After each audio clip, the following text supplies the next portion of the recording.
आशा के मोती चैनल में देवी माता के 9 रूप और 9 विशेष भोगों के बारे में बताने जा रही हूँ। नवरात्र के 9 दिनों में आदिशक्ति दुर्गा के 9 रूपों का पूजन किया जाता है। माता के इन 9 रूपों को नव दुर्गा के नाम से जाना जाता है। नवरात्र के 9 दिनों में माँ दुर्गा के जिन 9 रूपों का पूजन किया जाता है उनमें पहला शैलपुत्री, दूसरा ब्रह्मचारिणी, तीसरा चंद्रघंटा, चौथा कूष्मांडा, पांचवा स्कंद माता, छठा कात्यायनी, सातवां कालरात्रि, आठवां महागौरी और नौवां सिद्धिदात्री की पूजन की जाती है। नवरात्र के 9 दिनों तक विधिवत उपवास करने के बाद अश्विन मास शुक्ल पक्ष की 9वीं तिथि के दिन उपवासों का समापन किया जाता है। हिंदुओं का कोई भी उपवास भोग प्रसाद के बिना पूरा नहीं होता। व्रत किसी भी उद्देश्य के लिए किया गया हो उसमें देवी देवताओं को भोग अवश्य लगाया जाता है। नवरात्र के 9 दिनों में 9 देवियों को अलग अलग भोग लगाया जाता है। माता शैलपुत्री को लगाया जाने वाला भोग। नवरात्र के पहले दिन माता के प्रथम रूप माता शैलपुत्री की पूजा की जाती है।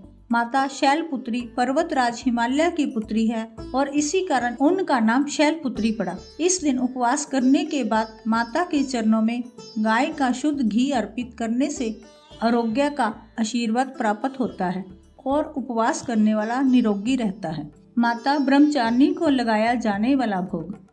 अश्विनी मास की द्वितीय तिथि के दिन श्री दुर्गा के द्वितीय रूप माता ब्रह्मचारिणी की पूजा की जाती है। माता इस रूप में तपस्विनी स्वरूपा होती है। माता पार्वती ने भगवान शंकर को पति के रूप में पाने के लिए तपस्या साधना की थी। उसी रूप के कारण इनका नाम ब्रह्मचारिणी पड़ा। माता ब्रह्मचारिणी को प्रसन्न करने के लिए उनको शक्कर का भोग लगाया जाता है। इस दिन माता को शक्कर का भोग लगाने से घर के सभी सदस्यों की आयु में बढ़ोतरी होती है। माता चंद्रघंटा को लगाया जाने वाला भोग। माता के तीसरे रूप में चंद्रघंटा की पूजा की जाती है। नवरात्र के तीसरे दिन इनका पूजन अर्चन किया जाता है।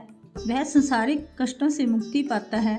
माता की पूजा करते समय उनको दूध या दूध से बनी मिठाई, खीर का भोग लगाया जाता है। भोग लगाने के लिए एक थाल ब्राह्मण के लिए भी निकाली जाती है।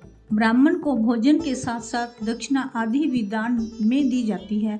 माता चंद्रघंटा को खीर का भोग लगाने से उसे परम आनंद की प्राप्ति होती है। माता कूष्मांडा को लगाया जाने वाला भोग। नवरात्रि का चौथा दिन माता कूष्मांडा की पूजा आराधना करने का है।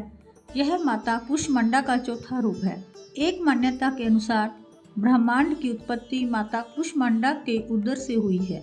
नवरात्रि के चौथे दिन इनकी पूजा आराधना की जाती है। चौथे नवरात्रि को जो जन पूर्ण विधि विधान से उपवास करता है उसके समस्त रोग नष्ट हो जाते हैं। माता कूष्मांडा की पूजा करने के बाद उनको मालपुओं का भोग लगाया जाता है। प्रसाद मंदिरों में बांटना भी शुभ रहता है।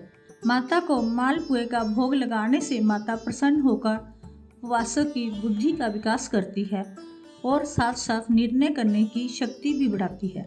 स्कंद माता को लगाया जाने वाला भोग। अश्विनी मास में माता दुर्गा के अलग अलग रूपों की पूजा की जाती है। नवरात्र के 5वें दिन माता स्कंद माता की पूजा की जाती है।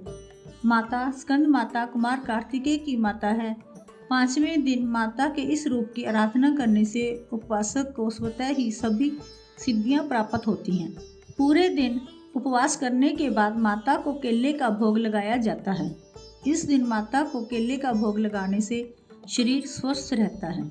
माता कात्यायनी को लगाया जाने वाला भोग। माता कात्यायनी माता दुर्गा का छठा रूप है। अश्विनी मास की षष्ठी तिथि को माता के इस रूप की पूजा की जाती है।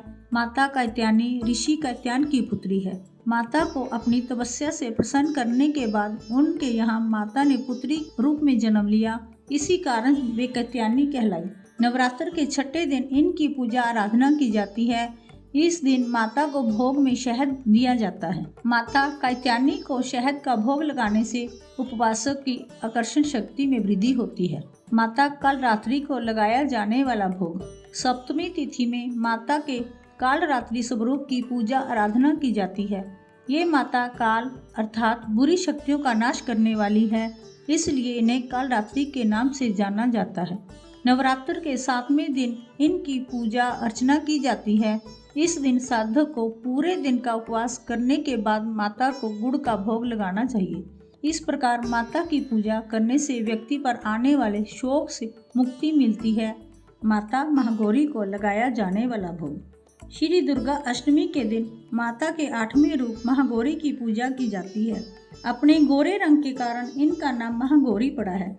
माता के महागौरी रूप का पूजन करने पर माता प्रसन्न होकर उपवासक के हर असंभव कार्य को संभव कर आशीर्वाद देती है। इस दिन माता को भोग में नारियल का भोग लगाया जाता है। ब्राह्मण को भी नारियल दान में देने की प्रथा है।